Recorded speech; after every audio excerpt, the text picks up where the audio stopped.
Well, I'm finally fishing, and I say finally fishing because it's been a bit of a stranger to me this year, but finally I'm here for a day session on a reservoir in Northamptonshire, and there's some lovely scaly carp in here, fully scaled, linears, you know, real heavily plated fish, so I'm hoping I can winkle one out today.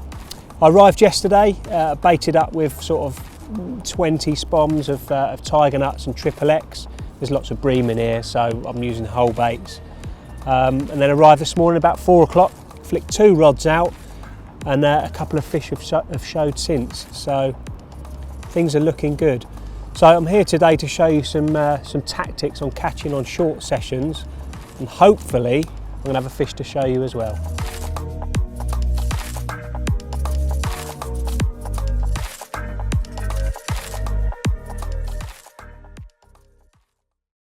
Well, we're a couple of hours into the session. I thought I'd just take a wander up here just to have a look at some of these features. The lake itself is fairly featureless. It's about 10 foot to 12 foot all over. It's a bit of a bowl really, other than the marginal slope. So I've had a little wander up here, trickled a little bit of bait off the edge of these pontoons, a couple of bits and pieces around the buoys just to see if I can get the carp grubbing around a little bit. As I said, it's very featureless, so you can either build your own feature through bait, which is what I did last night. I came down and pre-baited, or you can have a look at some of these obstructions here that will definitely hold fish at the right time of year. Whether or not they are now, I'm not sure, but I'm going to keep an eye on everything and play it by ear. Fingers crossed something happens soon.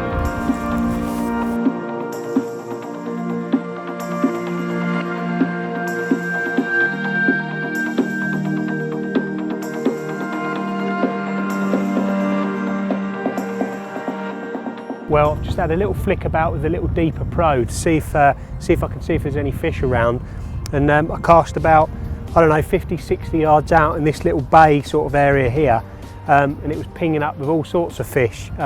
You can never tell exactly what they are. They could be bream, they could be carp, I'm not sure, but I had a cast over my area and it showed nothing, so this is about all I can go on at the moment. There's no fish showing, but there's fish showing up on the deeper pro, so I'm going to trust it, flick this out. I might get a bream, I might get a carp, I might get nothing, but I'm keeping things simple. I've got a little acid pair there balanced, and some triple X in a bag, just enough for a bite. So I'm going to flick it out now, and you never know.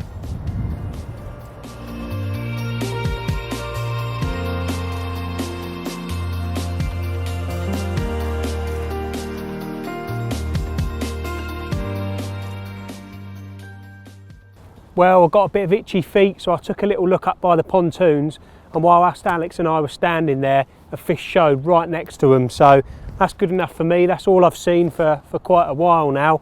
So I'm going to reel in, take a couple of rods up there, just lay them on the deck, flick them next to the pontoons, and hopefully we'll nab one.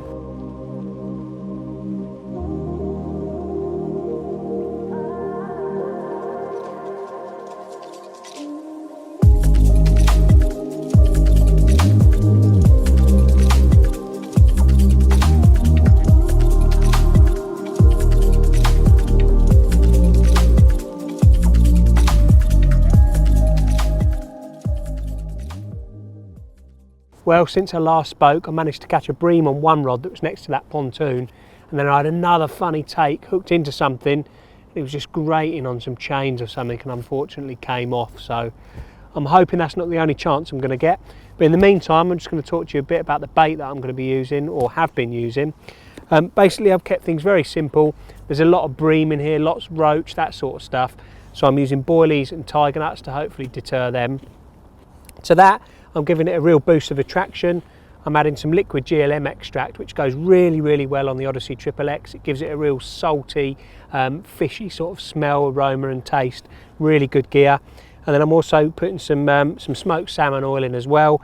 Basically all that does is it creates a real big sort of slick, a peeling slick in the water, and also acts as a real good bite indicator. By that I mean that once you've introduced it, if fish are feeding in the swim and it's windy, it creates a sort of slick in the area, so you know that the fish are grabbing about, sending oil plumes to the surface. So it's a real simple mix, one that I've done really well in the past, one that's working for the bream today, even though I'm trying to deter them, but the carp will certainly like it, and I'm hopeful that I'm going to catch something a bit later on.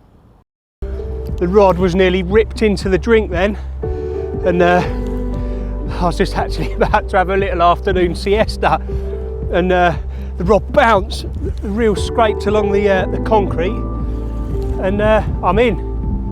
And there's no way this is a bream unless it's a big one that's been on the Red Bull. This is certainly a carp. Right, enough of my talking.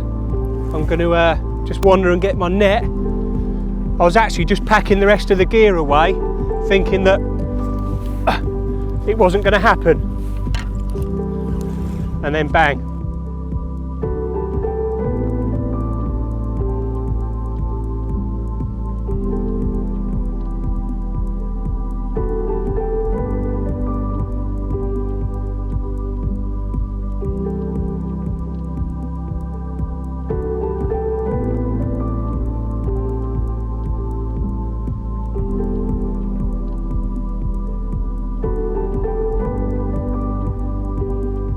Well, the fish is safely in the net, and it's safe to say it's an absolute corker. Really, really scaly, and one of the ones that I was down here for. It looks like it could be a 20 possibly, so I'm going to get her up on the bank and have a look, because it is a real cracker. Yeah, I'm chuffed with that. Well, I'm in a right palaver, because just as I'd netted this fish, the other one's ripped off. And I'm now doing battle with another one. I'm going to have to try and net it in the same net. And it's a big fish. This is ridiculous.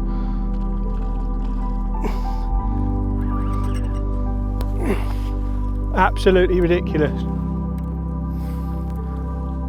Well, like basses, as they say, come on.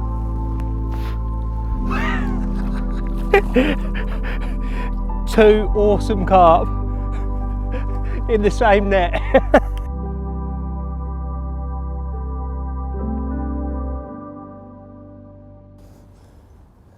Well, here's the first part of 20 minutes of mayhem, and what a corker. Lovely little clusters of scales on it. This one fell to, this was an acid pear, this one, over the top of some crushed up triple X and tiger nuts. It was a real manic spell of action, and I'm delighted to say that there's an even bigger, scalier one in the net.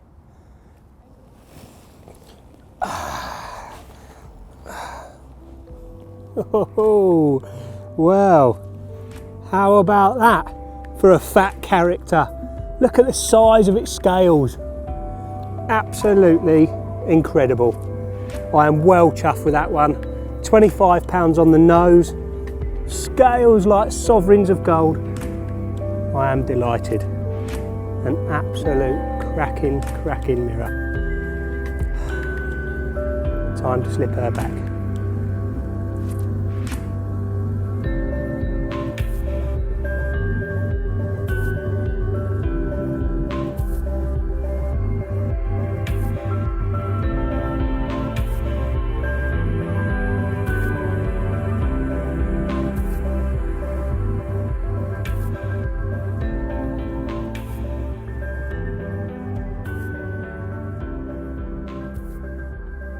Well, talk about leaving it to the last minute. What an epic session that was. And it just goes to prove that we should never give up. We were about, I don't know, 20 minutes from packing away, and the rods on the floor rattled off almost simultaneously, and the result was two mega fine carp and an incredible filly. I am well chuffed. I haven't stopped smiling, and I'm going to enjoy the ride home.